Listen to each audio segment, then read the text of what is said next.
जय श्री कृष्ण, राधे राधे। कार्तिक मास स्नान की कहानियों में आज हम तारा भोजन की दूसरी कहानी सुनेंगे। एक समय की बात है, एक राजा था, उसकी एक पुत्री थी। राजा की पत्नी बहुत समय पहले ही स्वर्ग सिधार चुकी थी। अब राजा और उसकी बेटी ही साथ में रहते थे। राजा ने दूसरा विवाह भी नहीं किया था और दोनों बहुत प्रेमपूर्ण भाव से साथ में रहा करते थे। राजा हर वर्ष कार्तिक माह में कार्तिक स्नान का व्रत करता था। एक समय की बात है, राजा की पुत्री ने राजा से आग्रह किया कि इस वर्ष कार्तिक में वो तारा भोजन का व्रत करेगी। राजा ने उसे अनुमति दे दी और राजा की बेटी ने पूरे कार्तिक मास बहुत मन लगाकर तारा भोजन का व्रत और अनुष्ठान किया।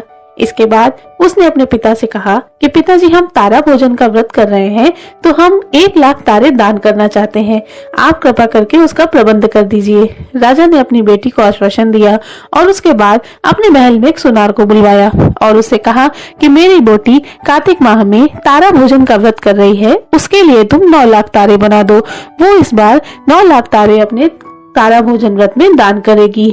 सुनार ने राजा की बात सुनकर हामी भरकर अपने घर को वापस चला आया, लेकिन वह सुनार दिन पर दिन चिंता के मारे सूखता चला जा रहा था। एक दिन उसकी पत्नी ने पूछा कि क्या बात है, जब से आप राजा के महल से वापस आए हैं आप इतनी चिंता में क्यों डूबे रहते हैं।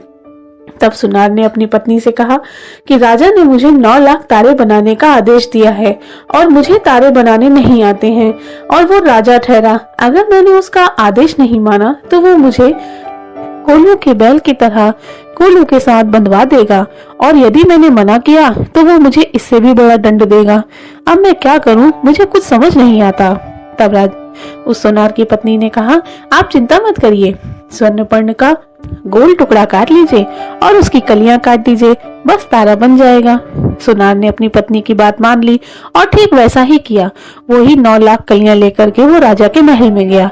राजा की बेटी को वो तारे बहुत पसंद आए और उसने अपने तारा भोजन के व्रत में वही 9,00,000 तारे और खूब सारी धन संपदा दान में दी।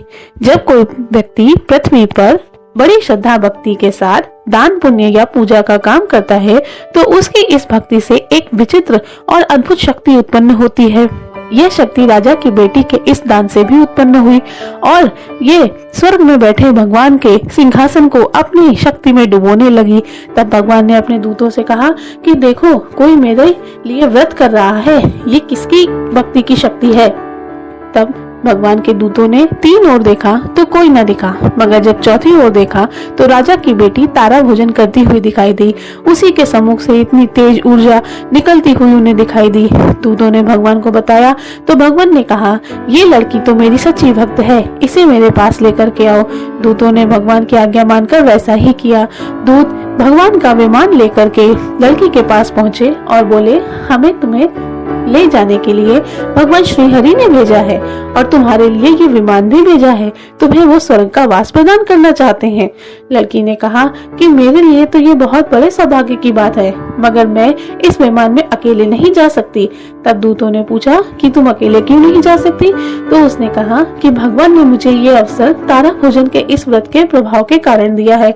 यह व्रत मैंने अकेले नहीं किया है, ये व्रत में मेरे पिता का हाथ है, उस सोनार का हाथ है जिसने तारे बना करके दिए, इन नगरवासियों का हाथ है जिन्होंने मेरी कथा सुनी है, जिन्होंने मेरा दान ग्रहण किया है और जिन्होंने मुझे आशीर्वाद दिया है।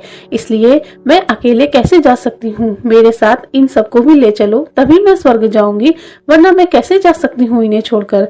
दूतों को लड़की की बात के आगे हार माननी पड़ी और उन्हें भगवान के पास वापस जाना पड़ा।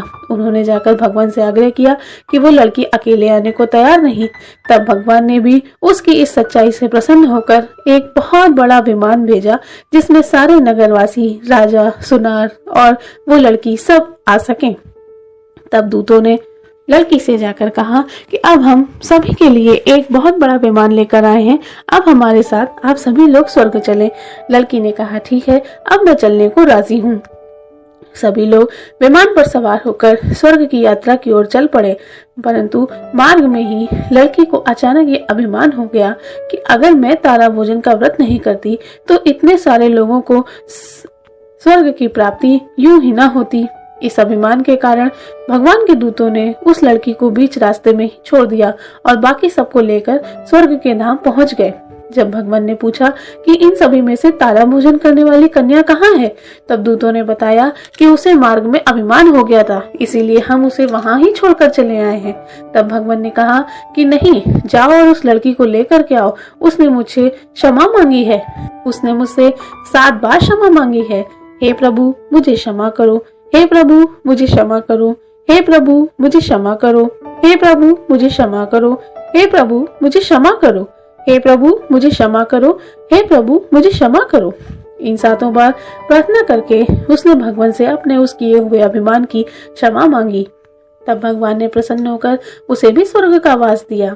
हे कार्तिकेय देव, हे भगवान श्री हरि, जैसे आपने राजा की बेटी को क्षमा का दान दिया और स्वर्ग का वास दिया, वैसे ही आपकी कथा सुनने वाले, कहने वाले और हुकारा भरने वालों को भी स्वर्ग का वास देना, सबकी मनोकामनाएं पूर्ण करना। बोलो राधे राधे।